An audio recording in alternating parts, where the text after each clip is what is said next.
Captain Jake Morrison stood near the large window of the space station, watching ships from dozens of different worlds dock at the metal platforms. Harmony's Edge was the biggest neutral station in this part of the galaxy. It floated in empty space between star systems where no single species could claim it as their own. Here, aliens who normally shot at each other could meet and talk without starting wars. Jake adjusted his blue uniform and checked his watch. The peace talks with the Corvan Empire would start in 20 minutes. These talks were important, very important. The Corvans controlled 15 star systems and had been expanding their territory for the past 50 years. They were strong, mean, and loved to fight. But now they wanted to make a deal with humanity. "You ready for this circus?" asked a voice behind him. Jake turned and smiled at his best friend, Lieutenant Alex Carter. Alex walked toward him using 2 metal legs that replaced the ones he lost in the war. The prosthetics were good ones, almost silent as they moved, but Jake could still hear the soft whir of the motors inside them. "As ready as anyone can be when dealing with 8-foot-tall lizard warriors," Jake said. "How are you feeling?" "Good enough to stand through a few hours of alien politics," Alex replied. He wore the same blue uniform as Jake with ribbons on his chest that told the story of his service. One of those ribbons was the Star of Valor, the highest medal a human could earn. Alex had earned that medal on Proxima 7. When the Corvan fleet attacked the colony there, Alex had stayed behind to help evacuate civilians while the rest of his unit pulled back. A plasma bomb had crushed his legs, but he kept fighting from the ground until the last transport ship escaped. 3,000 people lived because of what Alex did that day. 800 of those people were Corvan civilians who had been living peacefully on the human colony. "Remember," Jake said quietly, "we're here to listen more than talk. The Corvans think they're doing us a favor by offering this treaty. Let them think that." The two friends walked through the curved corridors of the station. Aliens of all kinds moved around them. There were the tall, thin Zenthari with their blue skin and extra arms. Short, furry Delians scurried past carrying data tablets.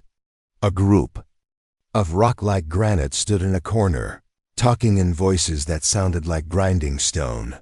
The meeting room was at the center of the station. It was round, with a big table in the middle and chairs designed for different types of alien bodies. Human chairs were simple. Corvan chairs looked more like thrones, built to hold their massive frames. Jake and Alex entered the room with the rest of the human team.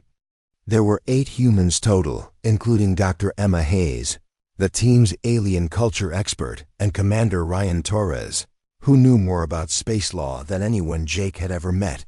The Corvans were already there. They were impossible to miss. Each one stood over 8 feet tall, with dark green scales covering their bodies like armor. Their heads looked like a cross between a lizard and a dragon, with yellow eyes that seemed to glow in the room's soft light. They wore red and black uniforms. With metal spikes on the shoulders. At the head of their group stood War Chief Thakmer. He was the biggest Corvan Jake had ever seen, probably 9 feet tall and built like a walking tank.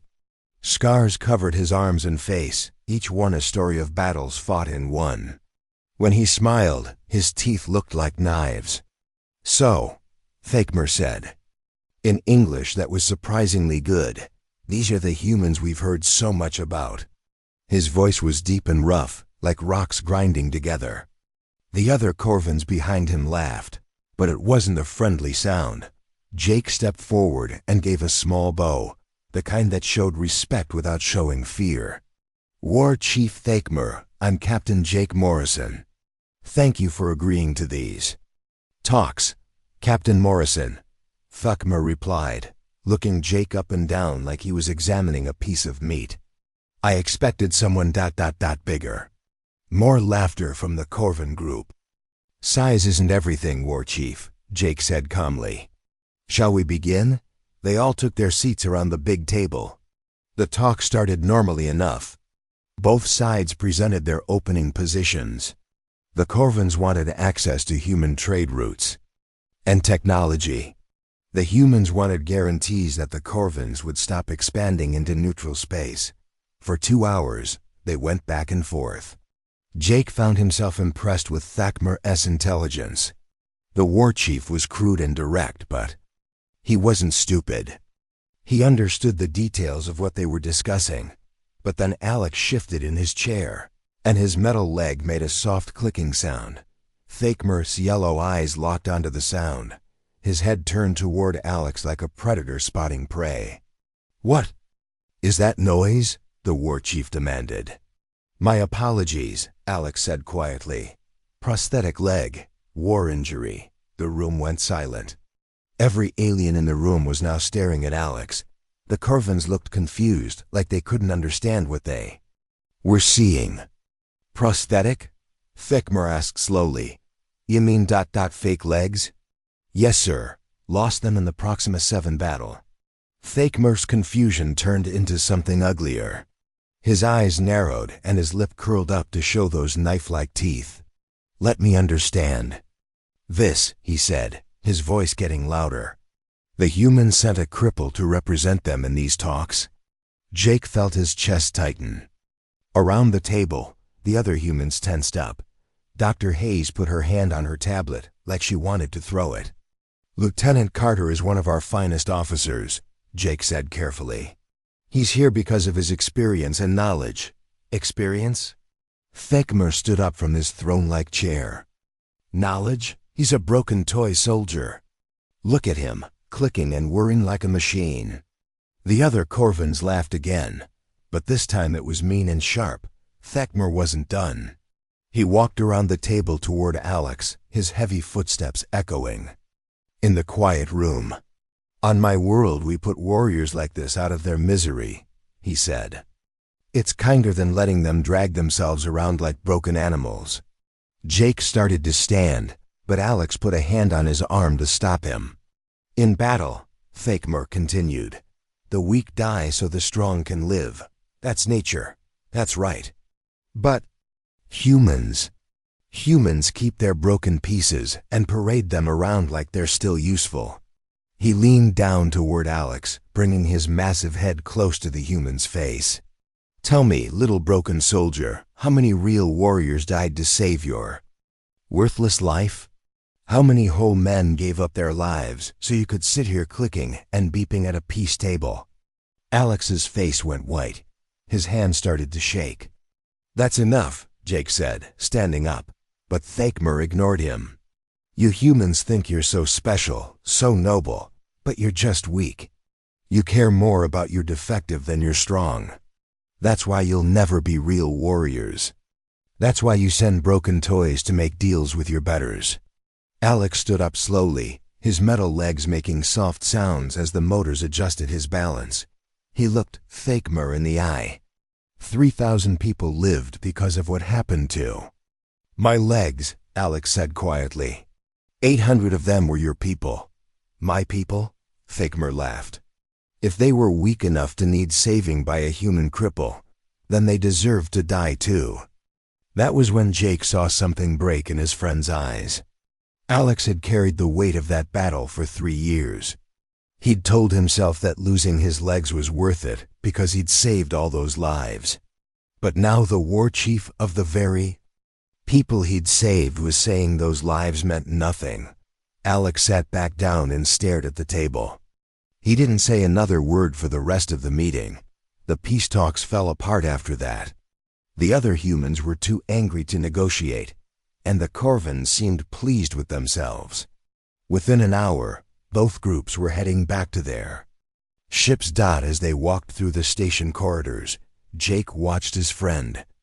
Alex moved like a robot, his face blank and empty. "Alex," Jake said softly. "Don't," Alex replied. "Just ... don't." But Jake was already thinking. His mind, which could remember every detail of everything he'd ever seen or heard, was starting to work on a problem. A very specific problem. War Chief Thakmer had just made the biggest mistake of his life. He'd hurt Jake's best friend. He'd mocked a man who had sacrificed everything to save lives. Jake Morrison had a perfect memory. He remembered every kindness anyone had ever shown him. He also remembered every insult, and he was very, very good at solving problems. Jake Morrison sat in his small cabin aboard the transport ship heading back to Earth. The room was dark except for the blue glow of his computer screen. Numbers, maps, and files filled the display. He had been working for 6 hours straight, but his eyes never got tired. His mind never got tired either. Most people forgot things. They remembered the big stuff and lost the small details. Jake remembered everything. Every word anyone had ever said to him. Every face he had ever seen. Every book he had ever read. Every battle plan he had ever studied. When Jake was 8 years old, his mother, Admiral Lisa Morrison, had taken him to the Naval War College on Mars. While other kids played games, Jake sat in the back of classrooms listening to lectures about military history. He absorbed every detail about every famous battle, every winning strategy, every mistake that had cost lives. By the time he was 12, Jake could recite the complete battle records of 47 different alien species. He knew their weapons, their tactics, their strengths, and their weaknesses. The professors called him a genius. His mother called him obsessed. Now, 20 years later, that obsession was about to become very useful. Jake pulled up everything the human military knew about the Corvan Empire. There was a lot. The Corvans had been humanity's neighbors for 50 years. They had fought 3 small wars and signed dozens of treaties. Every battle, every negotiation, every contact between humans and Corvans had been recorded and filed. Away. Jake read it all. Again, he already knew most of it by heart, but he read it anyway, looking for patterns other people had missed. The Corvans controlled 15 star systems. They had a fleet of 2,000 ships. Their army had over 10 million soldiers. On paper, they were much stronger than humanity, but Jake didn't care about their strength. He cared about their weaknesses. The Corvans were proud. That was weakness. Number 1. They thought honor in battle was more important than winning. That made them predictable. They were also loyal to their chain of command, but only up to a point. Corvan officers would follow orders until those orders made them look weak. Then they would rebel against their own leaders. That was weakness number 2. The biggest weakness was their supply system. The Corvan Empire was spread across 15 star systems, but most of their food and fuel came from just 3 worlds. If something happened to those supply lines, their whole empire would start to starve. Jake made notes. He drew diagrams. He created lists of names, ships, and planets. His perfect memory turned all this information into a weapon. A soft knock on his door interrupted his work. "Come in," Jake said. Dr. Emma Hayes stepped into the cabin. She was a small woman with red hair and green eyes that seemed to see everything. Emma was the human military's best expert on alien psychology. She understood how different species thought and acted. "You haven't been to the dining hall in 2 days," Emma said. "People are worried." "I'm not hungry," Jake replied, not looking away from his screen.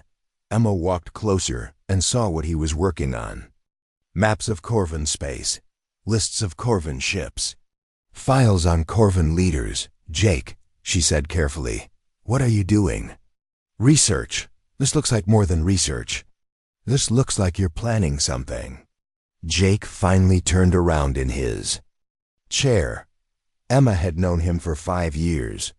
She was smart enough to guess what he was thinking. "Thekmer made a mistake," Jake said quietly. "Yes, he was rude and cruel. But that doesn't mean you should." "He didn't just insult Alex," Jake interrupted. "He destroyed him. Did you see Alex's face? Did you see what happened to him in that room?" Emma had seen it. They all had. Alex had been a different person after Thekmer's words. Quiet, empty, broken in a way that had nothing to do with his. "Missing legs, so what's your plan?" Emma asked. "Start a war?" "War is messy," Jake said. "War kills innocent people." "I don't want a war." "Then what do you want?" Jake's eyes were cold when he looked at her. I want Fakmer to understand what happens when you hurt my friends. I want him to learn that humans don't forget. And I want the whole galaxy to see it happen. Emma sat down on Jake's small bed. You're talking about revenge. I'm talking about justice. The military won't approve any action against the Corvins based on what happened at the station. You know that. I know. Jake turned back to his computer. That's why this won't be a military action. Jake, you can't take on an entire empire by yourself. I'm not by myself. Jake pulled up a new file on his screen. I've been reading about species that have problems with the Corvins. There are a lot of them. The file showed a list of alien governments. The Zenthari Trade Federation was angry because Corvin ships kept raiding their cargo vessels. The Delian Republic had lost 2 colonies to Corvin expansion.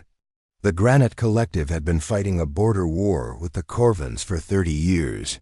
You want to start a coalition against them, Emma said. I want to give their enemies the tools they need to solve their own problems, Jake corrected. Information, timing, coordination. Emma was quiet for a long moment. This is dangerous, Jake. If you're caught, it could mean war between humans and Corvins. Only if I'm caught. Jake smiled, but it wasn't a happy smile. I have advantages.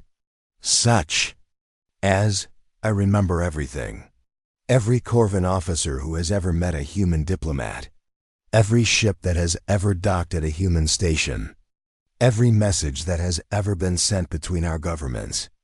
Jake's fingers moved across his keyboard, pulling up file after file. I know things about the Corvins that they've forgotten themselves. Emma watched him work. Jake's mind was like a computer, but faster and more creative. He could see connections between things that seemed completely unrelated. You'll need help, she said finally. Yes, what kind of help? Jake stopped typing and looked at her. I need someone who understands how aliens think. Someone who can predict how they'll react when things start happening to them. You want me to help you destroy an empire. I want you to help me teach them a lesson. Jake's voice was calm, but Emma could hear the anger underneath it. Alex saved 800 Corvin lives on Proxima 7. He lost his legs doing it.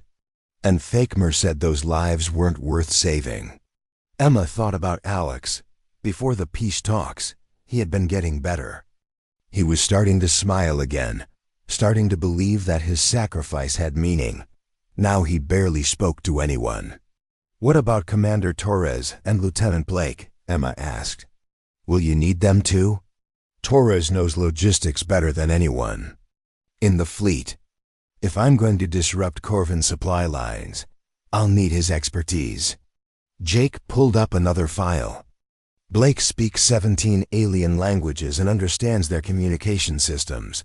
I'll need both of those skills. And they'll help you because they were in that room too. They saw what Thakmer did to Alex. They know it was wrong. Emma stood up from the bed. How long will this take? As long as it takes. Jake turned back to his computer. The Corvins think humans are weak because we care about our wounded. They're about to learn that our compassion is not weakness. It's what makes us dangerous. Jake. Emma. He looked at her again. Alex is my best friend. He's been my best friend since we were 18 years old. He saved my life in the Centauri campaign. He saved a lot of lives. He's a good man who deserves better than what happened to him. Emma nodded slowly. She understood loyalty. She understood friendship. And she understood that Jake Morrison's perfect memory and brilliant mind had just focused on a single target. When do we start? She asked. Jake smiled for the first time. Since they'd left the station, we already have. He turned his screen so Emma could see it. He had been busy during their conversation. Messages were already going out to carefully selected contacts throughout the galaxy. Nothing obvious. Nothing that could be traced back to him. Just small pieces of information sent to people who would know what to do with them. The Corvin Empire. had no idea that a single human with a perfect memory had just declared war on them. But they were about to find out what happened when you made Jake Morrison angry. Emma looked at the screen and shivered. She had always known Jake was brilliant. Now she was starting to understand that he might also be terrifying. 3 months after the peace talks fell apart, strange things started happening to the Corvan Empire. It began with small problems that seemed like accidents. A supply ship heading to the Corvan military base on Kelter Prime took a wrong turn and ended up at a mining station 3 systems away. The ship's navigation computer had somehow been programmed with the wrong coordinates. War Chief Fakemur read the report while sitting in his command center on the Corvan home world. He growled with annoyance but didn't think much of it. Computers made mistakes sometimes. 2 weeks later, it happened again. This time, an entire convoy of fuel tankers got lost on their way to the Corvan fleet near the Delian border. The ships wandered around space for 6 days before they found their way to the right location. By then, half the Corvan battle fleet was running low on fuel. Fakemur started to pay attention. The problems got worse. Communication systems on Corvan ships began acting up. During important military meetings, the secure channels would suddenly switch to public frequencies. Private conversations between Corvan officers were broadcast across entire star systems. Commander Vextar of the Corvan Third Fleet found this out the hard way. He was talking to his second-in-command about his plan to steal credit for another officer's victory. The conversation was supposed to be private, but instead it was transmitted to every ship in the fleet. By the end of the day, Vextar's reputation was destroyed and his crew had lost all respect for him. Similar things happened to other Corvan officers. Personal secrets were revealed. Embarrassing messages were sent to the wrong people. Military reports full of lies and exaggerations were accidentally forwarded to the officers they were lying about. The Corvan Empire was starting to tear itself apart from the inside. Far away from Corvan space, Jake Morrison sat in a small office on Earth. Officially, he had been assigned to routine patrol duties in the Outer Rim territories. His ship, the HSS Defender, was currently docked at a repair station near Pluto. Jake was supposed to be filing boring reports about asteroid mining operations. Instead, he was orchestrating the downfall of an empire. His team had grown. Dr. Emma Hayes worked from her laboratory, using her knowledge of alien psychology to predict how different Corvan officers would react to pressure. Commander Ryan Torres analyzed Corvan supply routes from his office at Fleet Headquarters, finding weak points in their logistics network. Lieutenant Sophie Blake used her language skills and communication expertise to intercept and redirect Corvan messages, but they weren't working alone anymore. Jake had made contact with 12 different alien governments that had problems with the Corvans. He didn't tell them he was coordinating their efforts. Instead, he gave each group carefully selected pieces of information that helped them solve their own problems. The Zenthari Trade Federation had been losing cargo ships to Corvan raiders for years. Jake provided them with detailed schedules of Corvan patrol routes. Suddenly, the Zenthari knew exactly when and where the raiders would strike. Corvan ships started running into Zenthari ambushes instead of defenseless cargo vessels. The Delian Republic wanted to take back the 2 colonies the Corvans had conquered. Jake sent them information about Corvan troop movements and supply schedules. The Delians launched their counterattack at exactly the right moment. When the Corvan garrisons were at their weakest, the Granite Collective had been fighting the Corvans for 30 years without much success. Jake gave them the personal communication codes of Corvan fleet commanders. The Granites used this information to send false orders that scattered Corvan forces across multiple star systems. Each group thought they were just getting lucky. None of them realized that a human with a perfect memory was coordinating their actions from thousands of light years away. The Corvans began to notice that their enemies seemed to know their every move. but they blamed it on spies and traitors within their own ranks. This led to purges and executions that weakened their military even more. Thakmer called a meeting of his top commanders. They gathered in the war room of his flagship, a massive dreadnought called the Blood of Honor. The war chief looked tired and angry as he stared at the tactical displays showing Corvan losses across the Empire. "Explain to me," Thakmer said, in his deep, rough voice, "how our enemies suddenly became so smart." General Caxmore, the head of Corvan intelligence, shifted nervously in his chair. "We believe there are traitors in our command structure, War Chief. Several officers have been arrested for suspicious activity." "Traitors," Thakmer repeated. "How convenient. And I suppose these traitors are also responsible for our ships getting lost? For our communications failing at critical moments? The technical failures appear to be the result of old software and outdated equipment," Admiral Drochter offered. "Perhaps we should invest in newer systems." Thakmer slammed his fist on the table. The metal surface dented under the impact. "Our equipment was working fine 6 months ago. Our enemies were weak and disorganized 6 months ago. Something has changed." What had changed was sitting in an office on Earth, reading intercepted Corvan communications and planning his next move. Jake had access to more than just current intelligence. His perfect memory included everything he had ever learned about Corvan culture, history, and psychology. He knew which Corvan officers were ambitious and which were loyal. He knew which planets were important to them and which were just resources to be exploited. Most importantly, he knew about the Corvan's honor system and how to use it against them. Corvan society was built on personal reputation and family honor. A warrior who lost face could never recover his standing. Jake began targeting specific officers, not with violence, but with humiliation. Commander Vorthek had been boasting for years about his victory in the Battle of Rigel Station. Jake released classified records showing that Vorthek had actually retreated from that battle, leaving his allies to fight alone. The truth destroyed Vorthek's career and his family's reputation. Captain Zekmar claimed to be descended from ancient Corvan royalty. Jake provided evidence that Zekmar's ancestors were actually common laborers who had falsified their genealogy records. In Corvan culture, lying about your bloodline was one of the worst possible crimes. One by one, Jake systematically destroyed the reputations of key Corvan officers. Some were arrested by their own people.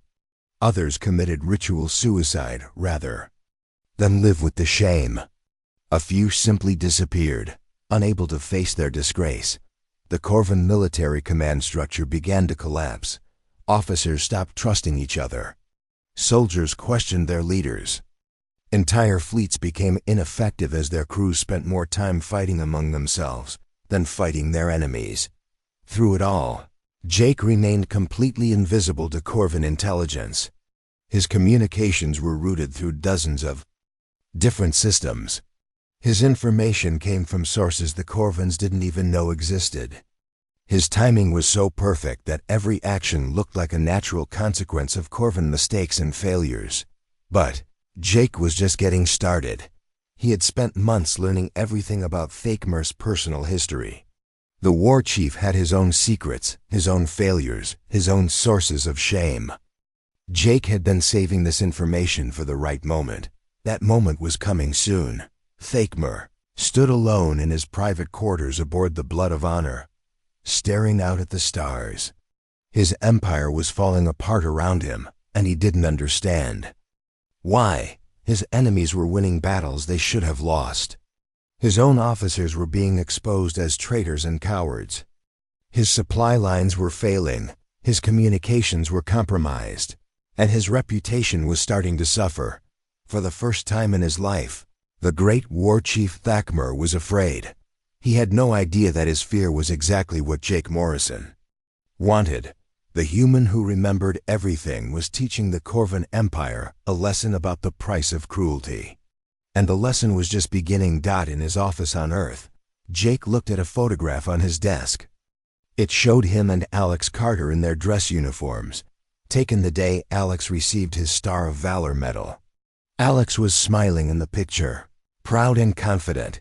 Jake hadn't seen Alex smile like that since the peace talks, but he would again. Jake would make sure of it. 6 months after the peace talks, the Corvan Empire was dying.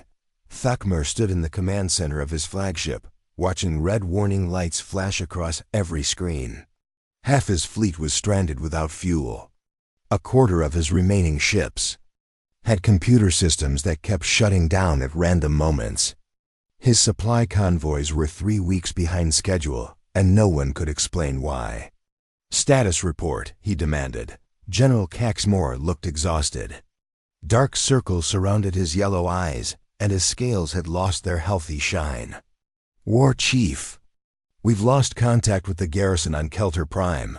Their communication array went offline 12 hours ago." "Send a repair ship." "We did, sir." The repair ship's navigation system failed. It's currently heading toward empty space in the wrong direction. Thakmar's claws scraped against the metal railing he was gripping. These weren't random accidents anymore.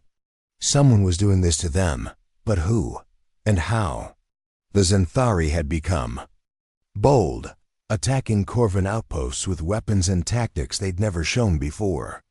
The Delians had reclaimed both of their lost colonies and were pushing deeper into Corvan territory. The Granites, who hadn't won a major battle in 30 years, were suddenly crushing Corvan fleets left and right. Worst of all, the Corvan's own allies were abandoning them. 3 minor species that had been loyal for decades had switched sides in the past month. They claimed the Corvans were becoming too weak to protect them. "Sir," Admiral Drokter said nervously, "perhaps we should consider reaching out to the humans for help." Thakmar spun around so fast that Drokter stepped backward. "The humans? You want me to ask those soft weaklings for help?" "They have good relations with most of the species that are attacking us," Drokter explained. "Maybe they could negotiate." "Never," Thakmar roared. "I will not crawl to the humans like a beaten whelp. We are Corvans. We solve our problems with strength and honor." What Thakmar didn't know was that a human was already solving his problems for him. Just not in the way he would have wanted. Jake Morrison sat in his temporary office on Luna Base, Earth's moon.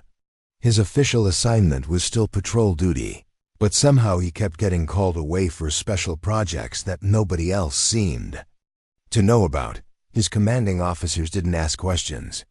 They trusted Jake's judgment and gave him the freedom he needed. That freedom was about to pay off in a big way. "Emma," Jake said into his secure communicator, "how are our Corvan friends feeling these days?"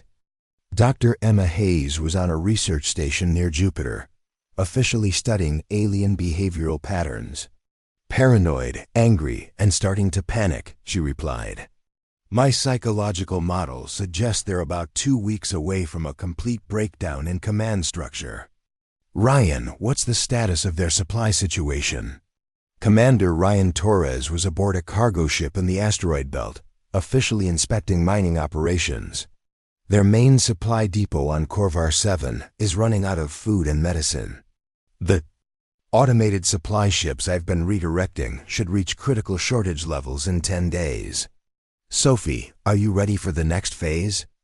Lieutenant Sophie Blake was on a diplomatic mission to the Zenthari Trade Federation, officially helping with translation services. "All communication networks are compromised and ready to activate on your signal. When you give the word, every Corvan military frequency will carry our message instead of theirs." Jake smiled. It wasn't a nice smile. "Then it's time for the grand finale." The plan Jake had been building for 6 months was like a complex machine with hundreds of moving parts. Each piece had been carefully positioned and tested. Now he was ready to make them all work together. The attack began at exactly 0800 Galactic Standard Time on Corvar 7. The main supply depot's computer system suddenly displayed emergency evacuation orders. The orders appeared to come from Thakmar himself, complete with his personal authorization codes. Within hours, The depot was abandoned and its automated defenses were shut down. Zenthari. Raiders arrived 6 hours later to find the depot completely undefended. They captured enough supplies to feed their entire fleet for a year. At the same time, 18 different Corvan fleets received orders to converge on the Delian border for a massive attack. The orders looked official and urgent, but they were all fake, created by Jake and transmitted using hijacked Corvan communication systems. The fleets rushed to the border, leaving dozens of important planets and stations unprotected. Delian forces, warned in advance by their mysterious ally, avoided the trap and attacked the now defenseless Corvan territories behind the fleets. The Granite Collective received detailed intelligence about every Corvan ship movement for the next 72 hours. They used this information to destroy 3 entire squadrons in perfectly coordinated ambushes.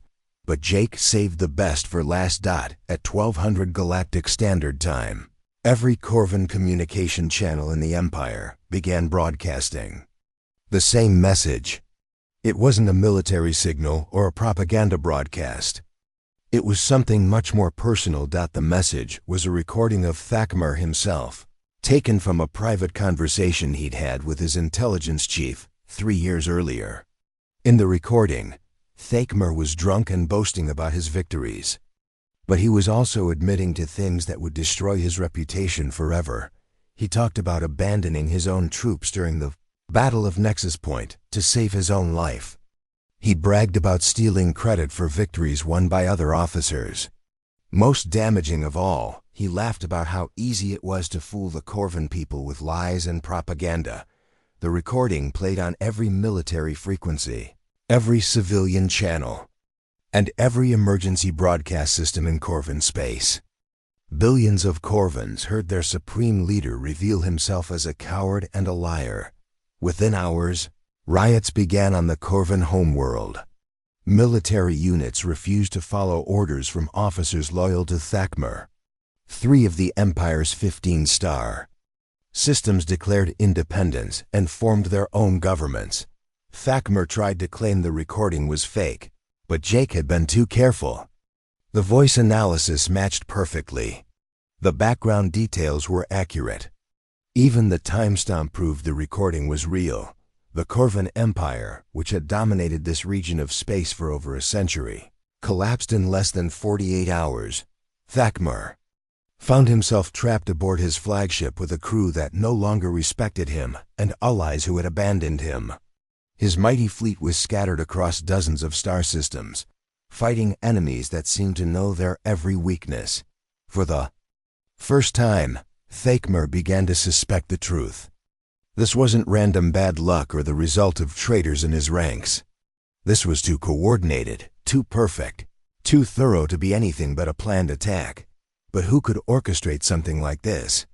What enemy had the intelligence networks, the technical skills, and the strategic patience to destroy an entire empire from the shadows? Then Thakmar remembered something. A conversation 6 months ago on a space station called Harmony's Edge. A human captain with cold eyes who had promised that he would regret his words. "Morrison," Thakmar whispered. He pulled up everything the Corvans knew about Captain Jake Morrison. There wasn't much in the files. Just a routine officer with a good service record and an assignment to patrol duties in the Outer Rim. But as Thakmar read deeper, he began to see things that had been overlooked. Morrison's mother was Admiral Lisa Morrison, one of the human military's top strategic planners. Morrison himself had grown up studying military history and alien cultures. He had an unusual memory for details and a talent for seeing patterns, and he had been completely absent from any official human activities. For the past 6 months, Thakmar felt a chill run down his spine. Could one human really have done all this? Could a single person have coordinated the downfall of an entire empire? The answer came in the form of a message that appeared on Thakmar's personal communication screen. It was text only, no video or audio signature to trace. War Chief Thakmar. My name is Jake Morrison. You may remember me from the peace talk 6 months ago. You insulted my friend. You called him a broken toy soldier. You said the lives he saved weren't worth saving. I told you that you would regret those words. I always keep my promises. Your empire is finished. Your reputation is destroyed. Your allies have abandoned you. This is what happens when you mock human compassion. This is what happens when you underestimate human loyalty. You wanted to see what humans do when we're angry. Congratulations, now you know. Thakmer stared at the message for a long time. Then he deleted it and sat back in his command chair. One human with a perfect memory and infinite patience had destroyed everything Thakmer had spent his life building. The galaxy was learning a new lesson about humanity. They weren't just compassionate and loyal.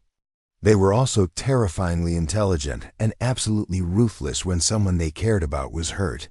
And Jake Morrison wasn't finished yet. 2 weeks after the Corvan Empire collapsed, Thakmer sat alone in the brig of his own flagship. His crew had arrested him after the riots began. They blamed him for everything that had gone wrong. They weren't entirely incorrect. The door to his cell opened with a soft hiss. Thakmer looked up, expecting to see one of his former officers coming to gloat over his defeat. Instead, he saw a human in a blue uniform walking toward him. Captain Jake Morrison looked exactly the same as he had 6 months ago at the peace talks. Same calm expression, same steady walk, same cold intelligence in his eyes.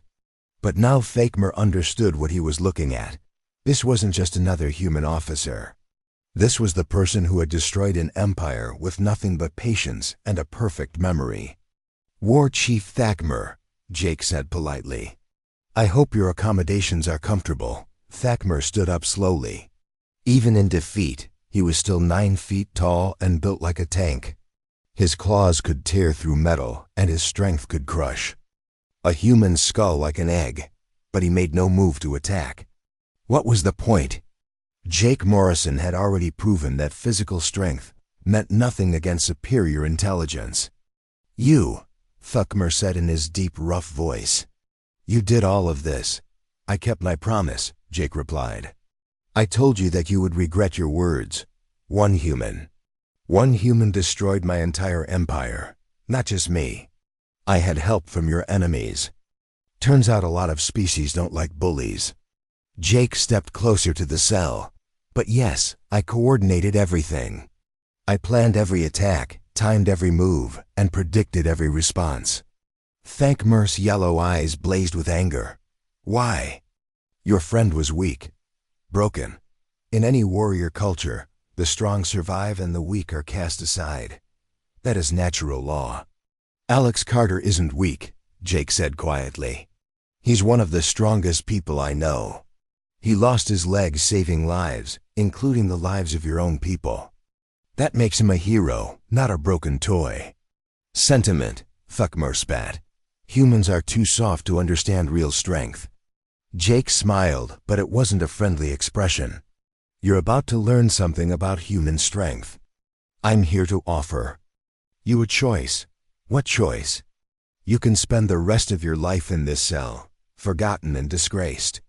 Or you can die as a warrior, fighting for your honor in single combat. Thakmer's eyes narrowed. Combat against who? You? No, Jake said. Against the person you insulted. Against Lieutenant Alex Carter. The war chief threw back his head and laughed.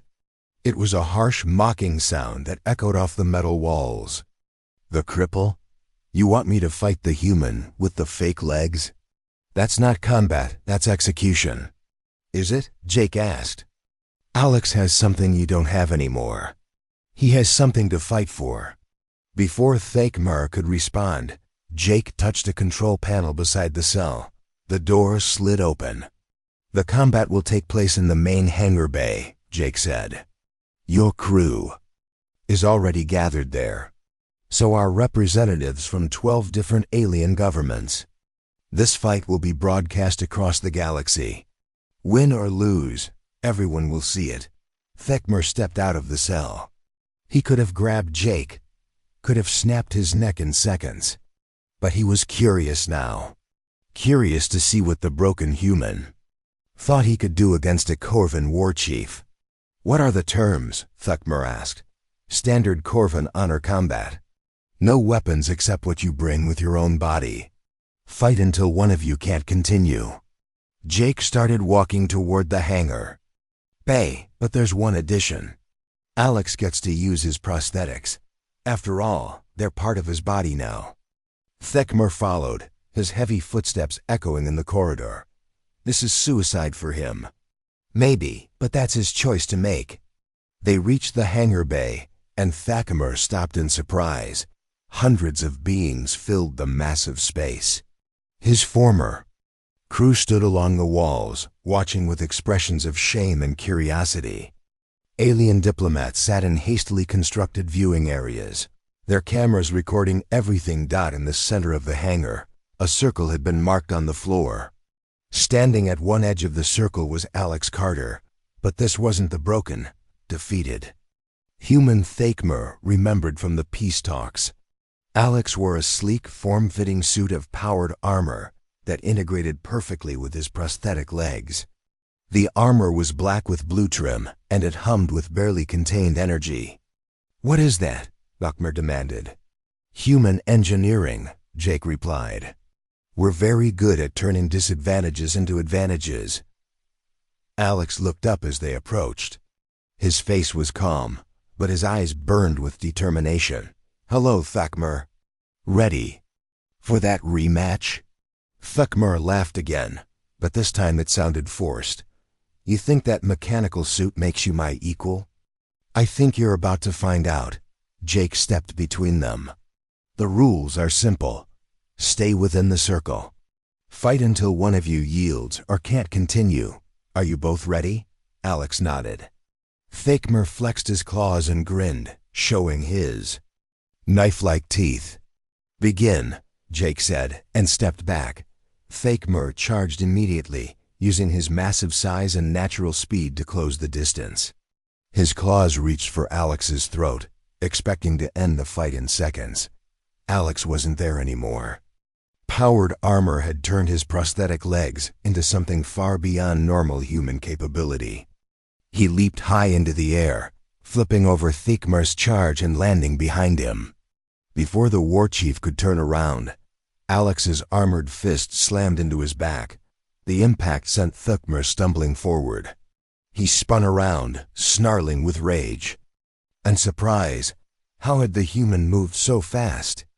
This time, Alex attacked first. His prosthetic legs weren't just for walking anymore. They were weapons. He launched a spinning kick that caught Thekmer in the ribs, then used the momentum to spin into another kick aimed at the war chief's head. Thekmer blocked the second kick with his arm, but the force of it drove him to one knee. Alex's legs were powered by motors and hydraulics. Each kick hit like a sledgehammer. "Impossible," Thekmer growled. "You called me broken," Alex said, landing gracefully on his metal feet. "But humans don't stay broken. We adapt, we improve. We become stronger." Thekmer charged again, this time trying to grapple Alex rather than strike him. If he could get his hands on the smaller human, his superior strength would end the fight. But Alex was faster now. His armor enhanced every movement, and his prosthetics gave him balance and agility that no biological legs could match. He dodged left, then right, staying just out of reach while landing precise strikes on Thekmer's joints and pressure points. The war chief began to tire. His breathing became labored, and his movements grew sluggish. Alex, powered by his armor's energy cells, remained fresh and quick. "You saved 800 of my people on Proxima 7, Thekmer said during a brief pause in the fighting. "I remember reading the report." "Yes, I did." "Why did you save them? They were enemies." Alex's voice was steady as he circled the exhausted war chief. "Because they were people. Because life has value. Because that's what humans do. And I mocked that sacrifice." "Yes, you did." Thekmer straightened up slowly. He was bleeding from a dozen cuts, and his left arm hung useless at his side. But his eyes had changed. The arrogance was gone, replaced by something that might have been understanding. "I yield," he said quietly. The hangar bay erupted in shocked murmurs. No one had expected the war chief to surrender. Alex walked over to where Thakmer knelt. He reached down and helped the massive alien to his feet, supporting him despite their size difference. "Why?" Thakmer asked. "Why help me now?" "Because that's what humans do," Alex replied. Jake joined them in the center of the circle. The cameras were still recording, broadcasting this moment to every corner of the galaxy. "War Chief Thakmer," Jake said formally, "you have been defeated in honorable combat. By Coven law, your life belongs to the victor. Lieutenant Carter, what is your decision?" Alex looked up at Thakmer, who stood a full 3 feet taller than him even while wounded. "I claim no ownership over any person's life.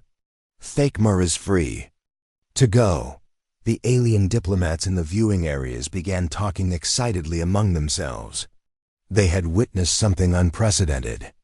A human had defeated a Coven war chief, then shown mercy when victory was complete. Thakmer stared down at Alex for a long moment. "I was wrong about humans. I was wrong about you."